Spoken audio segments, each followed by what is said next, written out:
I was not planning on making this video today, but I just cannot stop thinking about the Epstein files. Listen, I'm not really surprised politicians and people high up in power were in the Epstein files, but I was surprised to see academics in there. Doctors, researchers, professors. They're gonna get a real intimate shout out from me today. Why don't we start with Peter Attia? So Peter Attia has actually been on my bookshelf. He's a longevity researcher. I trusted his opinion on a lot of issues of medical longevity. Never imagined he would have ties with a convicted pedophile. Let's read a few of their exchanges, shall we? In one email thread from 2015 with the subject line, "Got a fresh shipment," Epstein replies, "Me too," with the attached photo redacted. The exchange continues. Attia, please tell you found that picture online, bastard. Epstein, afraid not. Attia, you the biggest problem with becoming friends with you. The life you lead is so outrageous, and yet I can't tell a soul. He also wrote to Epstein's assistant, I go into JE withdrawal when I don't see him. Later that same year, he wrote directly to Epstein, I miss you, and maybe I need to visit you in Palm Beach. In a separate email, he wrote about Epstein's private island saying, I need to visit sometime. And then in 2016, he also said,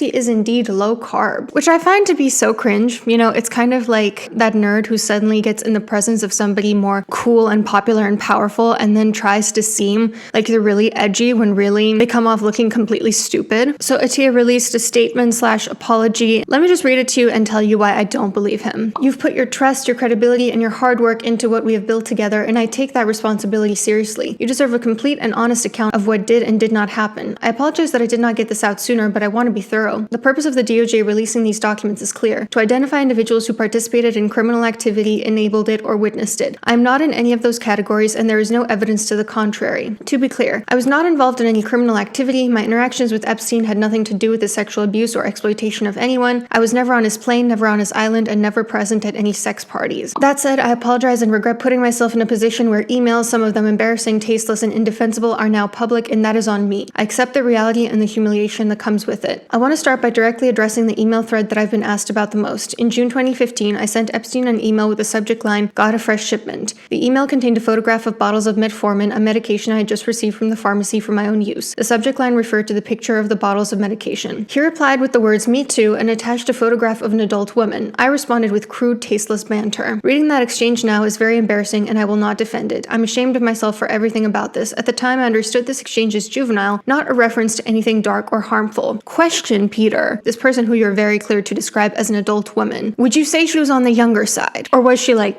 someone age appropriate? Would you say she was, I don't know, maybe on the barely legal side? Do you even know her age at all? At that point in my career, I had little exposure to prominent people, and that level of access was novel to me. Everything about him seemed excessive and exclusive, including the fact that he lived in the largest home in all of Manhattan, owned a Boeing 727, and hosted parties with the most powerful and prominent leaders in business and politics. I treated that access as something to be quiet about rather than discussed freely with others. One line in that exchange about his life being outrageous and me not being able to tell anyone is being interpreted as awareness of wrongdoing. That is not how I meant it at all. What I was referring to poorly and flippantly was the discretion commanded by those social and professional circles. The idea that you don't talk about who you meet, the dinners you attend, and the power and influence of the people in those settings. What I wrote in that email reads terribly, and I own that. Yeah, see, I just don't believe that. I do believe Peter was creaming himself over the power that he suddenly had access to by befriending Epstein. But no, I don't believe that he was saying, ooh, your life is so outrageous and I can't tell a soul, because he was just hush hush that powerful people get together. I met Epstein in 2014 through a prominent female healthcare leader while I was raising funds for scientific research. At that time, he was widely known in academic and philanthropic circles as a funder of science and moved openly among credible institutions and public figures. Between summer 2014 and spring 2019, I met with him on approximately 7 or 8 occasions at his New York City home regarding research studies and to meet others he introduced me to. I never visited his island or ranch, and I never flew on any of his planes. When I was at his home, it was either meeting with him directly, meeting with small groups of scientists, doctors, or business leaders, and once at a dinner in 2015 with a number of guests including prominent heads of state. In retrospect, the presence and credibility of such venerable people in different orbits led me to make assumptions about him that clouded my judgment in ways it shouldn't have. So all of these contexts were just completely professional, surrounded by other people, and then just out of nowhere, you guys started sending each other these really sexual, raunchy emails. Peter, do you think that we're idiots? Guys don't start resorting in this locker talk with convicted sex offenders if there's not already that type of relationship. I do not buy for a second that you were just talking about professional matters. Shortly after we met, I asked him directly about his 2008 conviction. He characterized it as prostitution-related charges. In 2018, I came to learn this was grossly minimized. More on this below. I was incredibly naive to believe him. I mistook his social acceptance in the eyes of the credible people I saw him with for acceptability, and that was a serious error in my judgment. To be clear, I never witnessed illegal behavior and never saw anyone who appeared underage in his presence. In November 2018, I read the Miami Herald investigative article. I was repulsed by what I learned, nauseated. It marked a clear and irreversible line between what I knew before and what I understood afterward. At that point, I told him directly he needed to accept responsibility for what he did. Hoping to provide the victims from the Herald piece with support, I contacted a residential trauma facility to understand what funding comprehensive care for many victims would require. Those communications were between me and the facility and were therefore not part of the document release. I spoke with him and shared that information and insisted that he fund their care, beginning with the residential treatment and followed by lifelong therapy. So you knew from the beginning of your relationship with him that he was offended for what you believed to be just prostitution of a female adult. And then 10 years later, you discovered that it was actually trafficking of girls. And we're expected to think, oh, that's not so bad. It's not bad enough that he was convicted for prostitution. Are you not aware how exploitative the prostitution industry is? In hindsight, even attempting to facilitate accountability was a mistake and once again reflected just how naive I was at the time. Once the full scope of his actions was clear, disengagement should have been the only appropriate response. My intent does not change that, and I regret not drawing that boundary immediately. Well, you're such a good stand-up guy. I mean, you tried to help these women even though you didn't really provide any evidence that you did, and you continued to engage in a relationship with this man even after you found out the full scope of what he'd done. And by the way, people figured out that in this book, he talks about an instance when his newborn son was in the hospital in a very critical situation and he chose not to fly home. And that was exactly the time when he was hanging out with Epstein in New York. I don't buy it. I don't buy this apology. But even if it were true, you engaged in a relationship with a known sex offender. You continued to engage with him even after you found out the age of his victims. You had a salacious relationship with him, no matter how much you try to frame it as just something professional. And you chose your relationship with him over the well-being of your newborn child and your wife. Disgusting. Absolutely disgusting. All just for a little,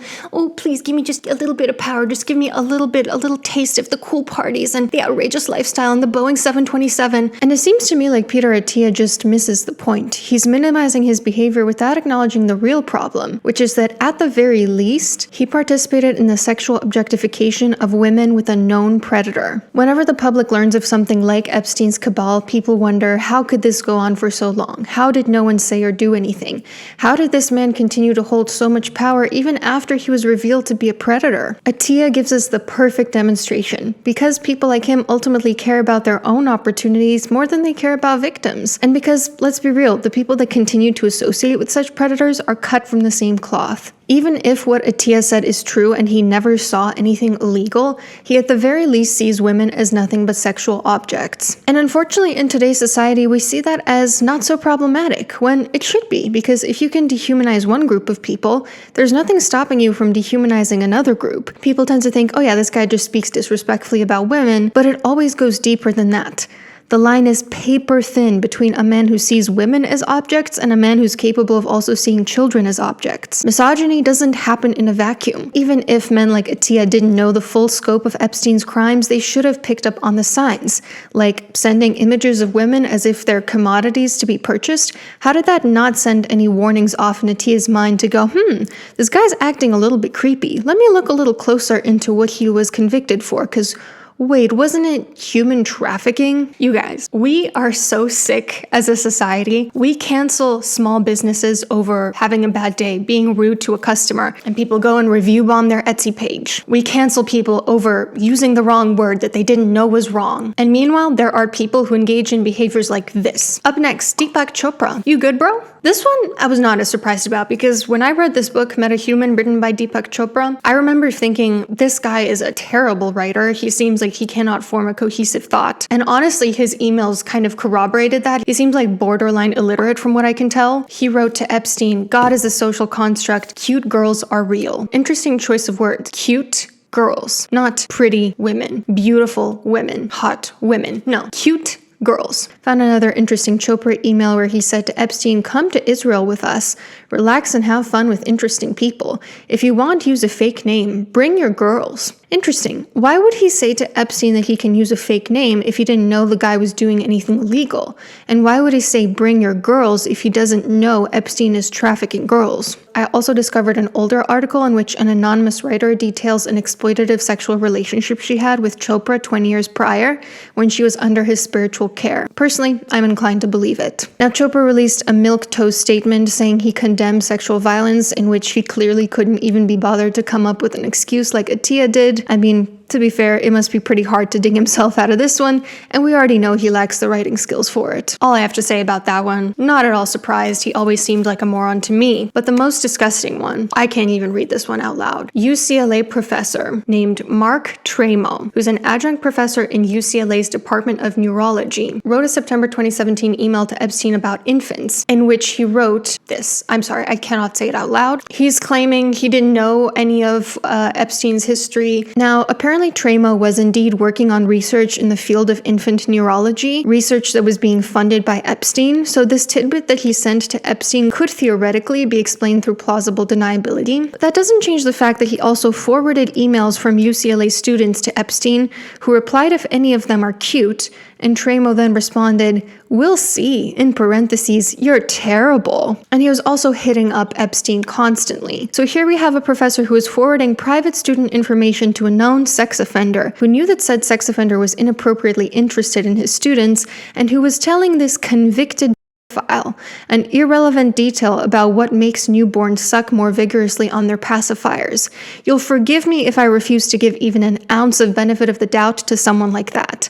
I signed a petition to get Tramo fired from UCLA, and you should too. I'll pin it in a comment down below. Now, I've been reflecting a lot over the course of the past few days about stances that I've previously had. One of them being, I don't believe people are evil. I don't believe people are all bad, just like they're not usually all good either. And these files have really, really been testing that belief, I gotta tell you, because I cannot think of any other word to describe the people taking part in these behaviors but evil. But then it's like, sometimes people use the word evil to mean almost like associated with the devil as like something spiritual and larger than us. But that really takes away some of the responsibility out of it, because while of course my urge is to say this is absolutely demonic behavior, these people are the devil themselves, they're not. They're human beings who have done abhorrent, awful, awful things, who chose that with their willpower. It's not that there was this external force coming in and forcing them to do this, taking advantage of them. No, that was their choice. They were actually the ones exploiting others. Another belief that I've been revisiting is this idea that I've spoken about before, even recently, that I don't think power necessarily corrupts people. I think it just brings out what's already there. And I still kind of struggle with this one, because there are famous people, powerful people out there who do really good things, but those aren't really headline worthy, so we don't hear about them as much. We just hear about the really powerful people that abuse their power. Now, certainly I do think that people who are drawn to huge amounts of power tend to be scarier in their personalities, because they are in part drawn to that power in order to weaponize it against other people. So there's definitely a selection bias there for sure. But I've really always just sort of thought that people, when they get a certain amount of power, if they're bad people deep down, they're going to use that power to exploit others. And now I'm kind of revisiting that, and it's like, well, is there maybe something about having huge amounts of power, like we're talking like billions of dollars, that does kind of turn people evil? Does it just like mess with your ego to the point where you need to put down other people? I don't know. I still want to believe no. And to tell you the truth,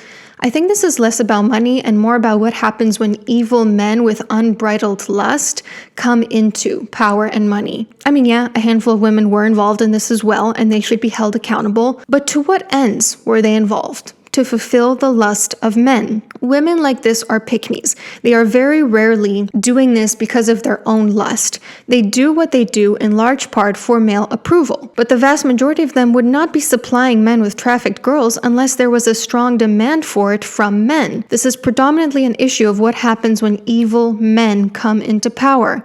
And obviously, I'm not saying all men would do this, but it's enough men that we need to talk about this. And if your response to having this discussion is not all men, you are missing the point.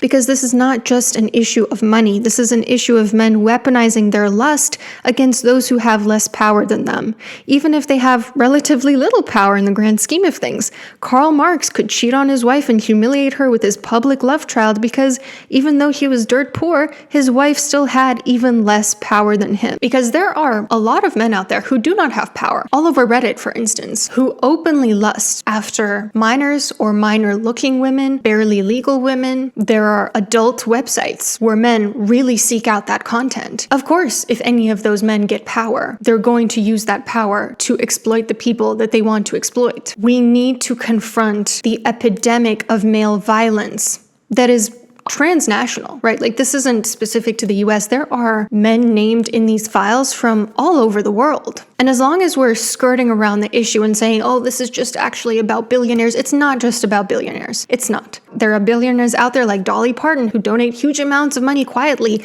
and who don't exploit anyone that we know of. This is not just an issue of money. This is an issue of what happens when money comes into the hands of evil men. We need a reckoning. I don't know if I'm going to end up posting this video. To tell you the truth, I'm a little scared too, but I cannot just be silent about this. You know that I'm always preaching, let's give people the benefit of the doubt. Let's give people a chance to explain their side of the story. Let's not cancel people over minor mistakes that happened in the past. We are so past that. This is so far beyond the point of what I'm willing to tolerate, and it should be for you too. Can we all at least come together and say, hey, trafficking and abusing literal children is not a line that you can cross and get away with it? Can we all at least agree on that, regardless of political party, whether you are Democrat, Republican? You should not be concerned with, oh, is my favorite political guy in the Epstein files? Like, first of all, why do you have a favorite politician in the first place? That's pathetic. And secondly, if they are in the files, you should be against that, even if they're on your party or not. Can we please at least all come together and agree that this has reached a point that is not acceptable and something needs to change? Wake the fuck up.